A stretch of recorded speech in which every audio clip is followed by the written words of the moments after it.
దిన వాక్యం యోమ్ దెబిరీం 4వ తారీఖు 7వ నెల 2025వ సంవత్సరం.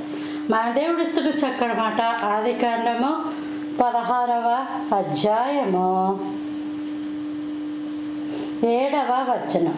యెహోవా దూత అరణ్యంలో నీటి బొగ్గ యొద్ద అనగా షూరు మార్గంలో బొగ్గ యొద్ద ఆమెను కనుగొని, హాగరు సారా చేతి క్రింద ఉన్న పని మనిషి, దాసి.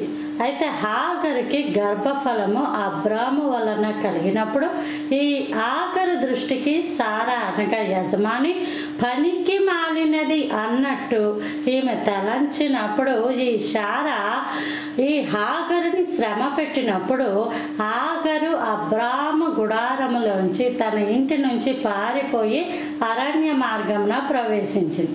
అరణ్య మార్గమున వెళ్ళిపోతూ నీటి బొగ్గ యొద్ద అంటే నీళ్లు ఉన్నాయి, అక్కడికి వచ్చినప్పుడు యెహోవా దూత హాగరుతో మాట్లాడిన సందర్భం.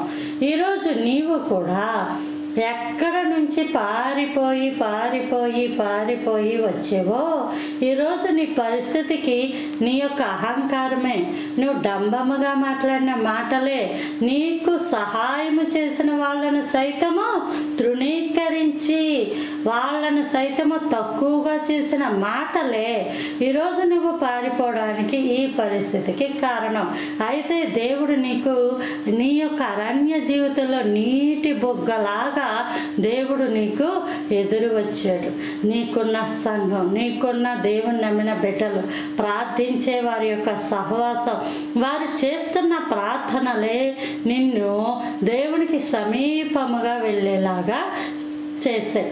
అప్పుడు దేవుడు సంఘము యొక్క ప్రార్థన విని అలా నశించిపోతున్న ఆత్మను వెదకి అక్కడికి వెళ్ళి హాగరుతో మాట్లాడి మరలా వెనక్కి ప్రయాణము చేయించిన దేవుడు నీ జీవితంలో కూడా నువ్వెక్కడ తప్పిపోయావో, ఎక్కడ విసిగిపోయావో, ఎక్కడ దేవుడిచ్చిన కృపను పోగొట్టుకొని జీవిస్తున్నావో మరలా ప్రతి ఆశీర్వాదము నీ వద్దకు వచ్చిన కాక, మరలా ప్రతి ఆశీర్వాదము నీ జీవితంలోకి వచ్చిన గాక, నీవు ఎటు వెళ్ళాలో దేవుడు నిన్ను అటువైపుకు నడిపించును గాక.